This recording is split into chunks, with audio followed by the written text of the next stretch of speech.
amigas, nosso bom dia. Sejam bem-vindos aqui à Toca do Leão, com esse amigo Leão Borges, para o nosso cafezinho habitual de todos os domingos pela manhã.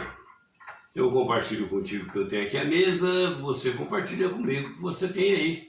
E juntos passamos aqui alguns rápidos minutos falando de coisas interessantes da vida que possam nos ser úteis aí no nosso cotidiano. O nosso assunto de hoje é: não esqueça o colorido. E eu peço aos amigos que já são inscritos que acionem o sininho para receber as novas notificações do canal, e os que não são inscritos que nos dêem a alegria da inscrição para podermos fortalecer o nosso trabalho. E ao final, se o trabalho for julgado de valor, dê o seu gostei para que nós possamos seguir em frente. Não esqueça o colorido, é o nosso tema de hoje. Vamos ao tema.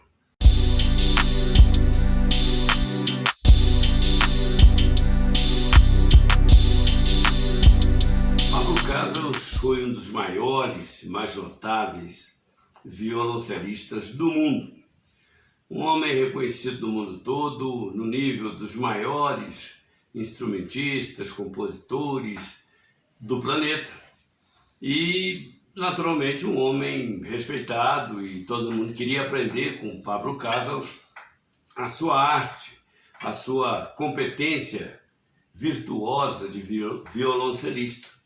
E ele então tinha alguns alunos, entre eles uma aluna que ele deu as primeiras noções, foi introduzindo os conhecimentos para essa jovem, para que ela pudesse ir absorvendo gradativamente, e ela logo começou a fazer as suas execuções, ao violoncelo, como dizem por aí. Então, na verdade, uma aluna não tinha ainda aquela capacidade de tirar toda a excelência do instrumento.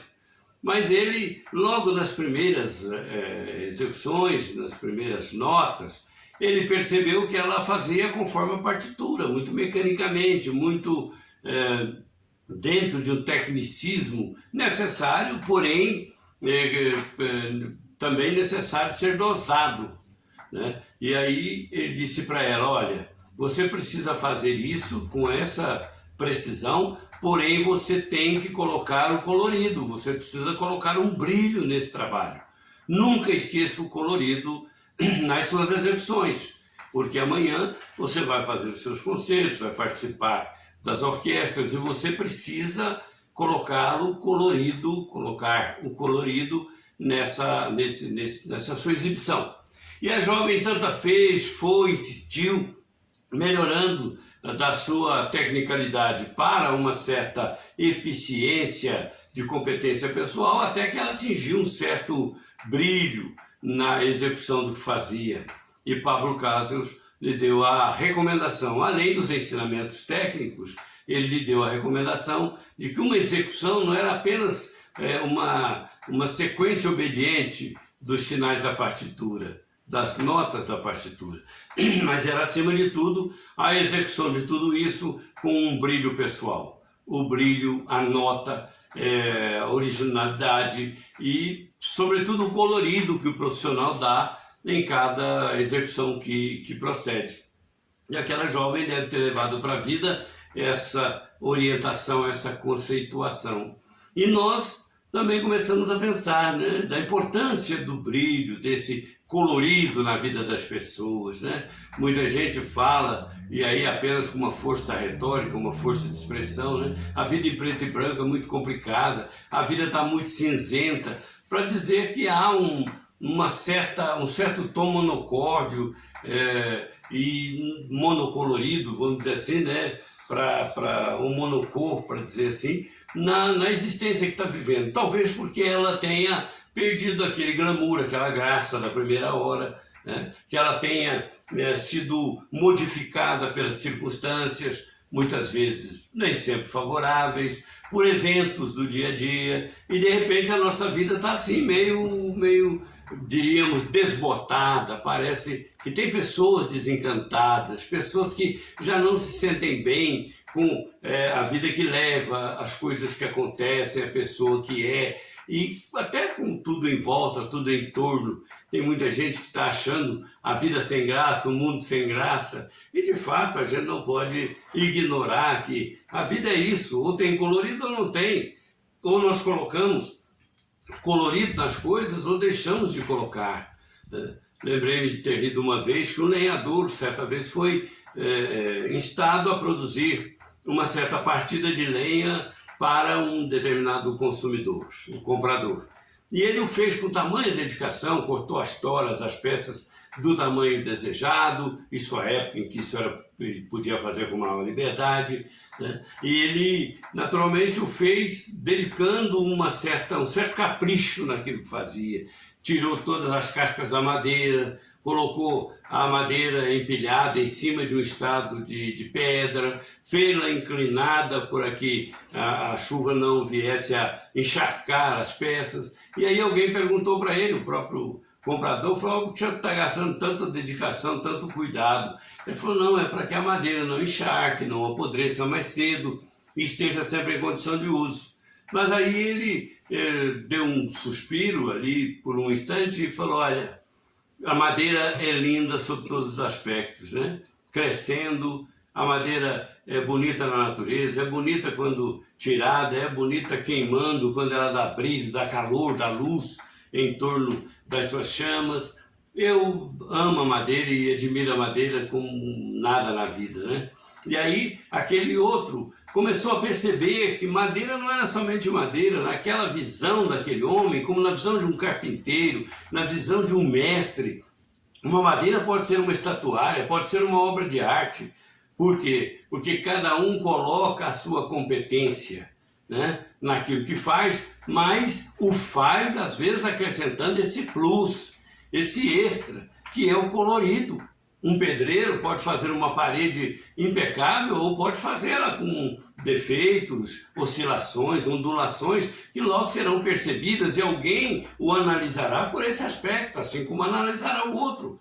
Quem foi o profissional que fez isso ou aquilo? É a pergunta que sempre se faz. E quando alguém pede uma recomendação, quem você me indica para fazer isso ou aquilo? Né? Às vezes é um mecânico, você diz: olha, ele é muito competente, mas às vezes ele deixa o carro meio sujinho, né? Uma graxinha aqui na direção, no câmbio, aquela pastazinha, né? Então, o ideal é você entregar o serviço, mas pedir para ter esse cuidado. Já é ao invés de ser um plus de competência, é uma observação para que aquilo não venha a aparecer o resultado do trabalho. Então, às vezes nós olhamos para a nossa vida conjugal, a nossa vida matrimonial, da nossa vida familiar, né? E nós achamos que está meio assim desbotada, está meio sem graça. Antigamente a gente ia num restaurante, jantava fora, passeava, ia no shopping, né? Tinha esse glamour do shopping, né? Ia passear, entrava numa loja com a esposa. Hoje, às vezes, temos preguiça de fazê-lo. Às vezes chamamos a esposa para dar um passeio e ela está cansada, e com justa razão, não discuto isso. Mas aquele colorido, aquele brilho, aquele encantamento de fazer coisas juntas desapareceram. Desapareceu. Às vezes a pessoa gostava de flores e deixou que as flores morressem. Tinha gente que gostava de um jardinzinho improvisado, aéreo, suspenso, até feito em garrafa PET, que está muito em voga, muito em moda, né? E tinha uma hortinha, de repente desencantou-se com tudo isso. Então o momento é de colocar novamente o colorido na vida, porque a beleza das coisas não está necessariamente só nas coisas, porque as pessoas veem as coisas de maneira diferente. Uma coisa que encanta um não encanta outro, o que embevece a um não embevece a outro, o que faz êxtase numa alma não toca sequer, tangencia a borda da outra. Então a diferença de tudo é que tudo é igual para todo mundo, porém a diferença é o olhar. É aquele olhar que implica em dar um colorido em cada coisa que se vê, em dar um colorido em cada coisa que se faz. Falava de Charles Steinmetz, o pai da engenharia elétrica, dos maiores cientistas da área de eletricidade do mundo. E ele era um homem extremamente cioso do que fazia. Ele gastava horas depois do compromisso profissional no laboratório para tentar aprimorar suas técnicas, seu conhecimento. E aí, um dia alguém comentou com ele: por que você faz isso? Ninguém vai perceber, ninguém vai notar, isso aí você não vai ganhar nada mais com isso. Ele falou: pois é, ninguém vai perceber, mas eu já percebi. Então, se eu percebi e não gostei, eu imagino um outro que vai recepcionar o que eu fiz, né? Então é muito triste, muito desagradável fazer algo e alguém botar reparos. Não reparos assim, até compreensíveis, mas esses reparos primários. Pô, podia ter feito melhor, mas você fez só isso, né? É assim que você faz as coisas. Quer dizer, essas observações certamente nos magoariam. Então, nós, se pudermos colocar esse brilho nas coisas que fazemos, melhor. Por isso é que o cantor, quando vai para um show, ele tenta esmerar. Um pintor tenta fazer o melhor. Um pedreiro, né? Todos tentam fazer algo melhor. Um professor tenta dar algo de melhor. E a gente, como ser humano, tem sempre um melhor guardado e às vezes para uma ocasião que nunca chega. Quando, na verdade, as ocasiões de fazer o melhor são todas as ocasiões da vida. E o Steinmetz, quando ele morreu, para se ter uma ideia da importância, ele era um dos maiores cientistas da General Electric, a famosa GE de antigamente. Ele, quando morreu, a General Electric publicou no seu balanço, na coluna de perdas, porque balanço de empresa tem perdas e ganhos no final, né? O que se perdeu, o que se ganhou. E lá na coluna de perda estava uma perda inestimável, incalculável, né? Que era a morte de Charles Steinmetz. Quer dizer, perdeu-se alguém que não tinha substituto, como não tem substituto para ninguém na vida. Cada um fará o que o outro fazia, mas não necessariamente com a mesma competência, com a mesma beleza, com a mesma grandeza, porque isso é da alma de cada um. Na obra divina, tudo é esplendor, tudo é beleza. Mas uma árvore é uma árvore.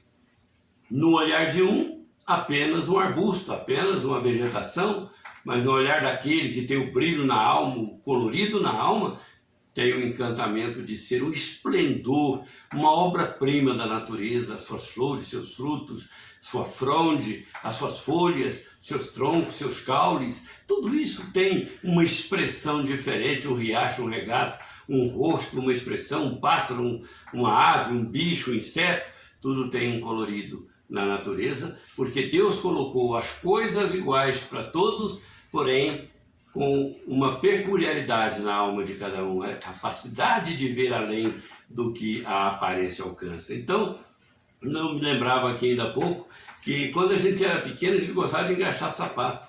E a gente ficava disputando ali o batuque no pé do freguês, né? Eles também se encantavam, disputavam o brilho, quem é que dava o melhor brilho, não somente quem batucava melhor, mas quem dava o melhor brilho. E tinha uma outra característica, quem é que conseguia fazê-lo sem sujar a meia do freguês, né? E quando a gente conseguia isso, a gente comentava efusivamente esses sucessos, e a gente ouvia os elogios, às vezes com gorjetas, né?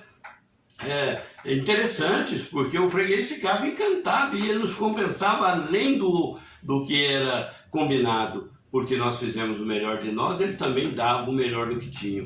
Então, quando nós nos lembrava ainda há pouco de ter lido um garoto que fazia o mesmo esforço e alguém perguntou para ele, alguém que certamente estava sendo cliente naquela hora, por que você faz isso com esse esforço todo? Você gasta muita energia com esse negócio de ficar batendo o pano aí no sapato, né? Ele falou: não me cansa não. Eu falei: mas eu acho, isso aí é uma perda de tempo. Ele falou: não, seria se eu me limitasse apenas a engraxar o seu sapato.